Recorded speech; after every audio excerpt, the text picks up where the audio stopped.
I never imagined I would become the kind of woman people whispered about. The kind whose name was spoken carefully, followed by a pause, followed by judgment. For most of my life, I believed I was loyal, principled, and strong enough to walk away from temptation. That belief shattered the night I crossed a line I could never erase.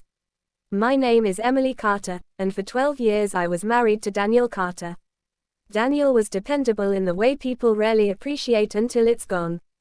He worked long hours as a construction project manager, came home exhausted, and still made time to fix things around the house, help with dinner, and ask me how my day was. We had a quiet life in a quiet neighborhood, the kind that looked perfect from the outside. Inside, though, something had slowly gone missing. Loneliness doesn't always announce itself loudly. Sometimes it slips in quietly, disguised as routine. Daniel's closest friend, Mark Reynolds, had been part of our lives since before we were married. They grew up together, played football together, and stood beside each other through every major milestone. Mark was family. That was how Daniel always described him, and how I thought of him too, until I didn't. Mark started coming around more often after his divorce. He was hurting, visibly so, and Daniel felt responsible for keeping him afloat. Some nights Mark would stay late, sitting at our kitchen table long after Daniel had gone to bed, talking about how empty his house felt, how silence could be louder than noise. I listened. I sympathized. I told myself I was just being kind. That's how it started, not with desire, but with listening. Daniel's work schedule grew heavier that year. He was promoted, which meant longer hours, more stress, and less presence. He was physically there, but emotionally drained. When I tried to talk, he'd nod, kiss my forehead, and promise we'd talk later. Later rarely came. Mark, on the other hand, always stayed present. He noticed when I was tired, when I seemed quiet, when I lingered a little longer in the kitchen just to avoid the silence of the bedroom. He asked questions and waited for answers. He remembered things I said in passing. It felt harmless, comforting. I ignored the small warning signs. The way conversations grew deeper. The way eye contact lasted longer than necessary. The way I started looking forward to his visits more than I should have. The night everything changed, Daniel was away on a work trip. Mark stopped by to drop off tools he had borrowed. We talked. Then we talked more. The house felt too quiet, and the air felt heavy with things neither of us wanted to name. When Mark reached for my hand, I didn't pull away. That moment, just a touch, was the moment I could have stopped everything. I didn't. What followed wasn't romantic or beautiful.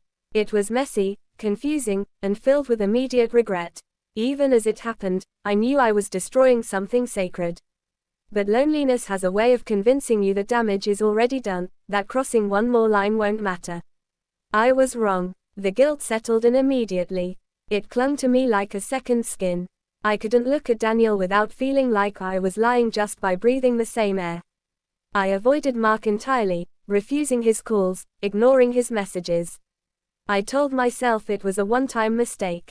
Something I could bury. But secrets rot. They don't stay buried. Daniel noticed the distance. He noticed my sudden silence, my restlessness, the way I flinched when he touched me. He asked if I was okay. I said yes. He asked if I was happy. I said I was tired. The truth surfaced not through confession, but through confrontation. One evening, Daniel came home early. His face was pale, his jaw tight. Mark had told him everything. Not out of cruelty, but out of guilt he couldn't carry alone. The betrayal didn't just come from me, it came from the person Daniel trusted most in the world. The look on Daniel's face when he asked me if it was true is something I will never forget. It wasn't anger, it was disbelief, followed by a kind of pain that steals the breath from your lungs. I admitted it. There was no point in lying anymore. What followed was the quiet collapse of a marriage. No screaming. No thrown objects, just long nights filled with silence and tears.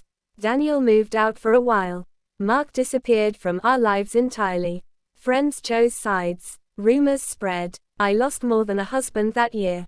I lost my identity. I lost the version of myself I believed in. Daniel and I tried counseling. We tried rebuilding. Some wounds, however, don't heal the way we hope. Trust. once broken at that level, never fully returns. We eventually separated, not with hatred, but with exhaustion. People often ask why I did it. They expect a dramatic answer. There isn't one. I did it because I was lonely and chose the wrong way to fill that emptiness. I did it because I failed to communicate, failed to set boundaries, failed to walk away when I should have. None of those reasons excuse what I did. They only explain it. Today, I live with accountability. I don't blame Daniel. I don't blame Mark. I don't blame circumstances. I own my choices and the consequences that followed. Infidelity isn't just about betrayal of another person. It's a betrayal of who you are and who you want to be.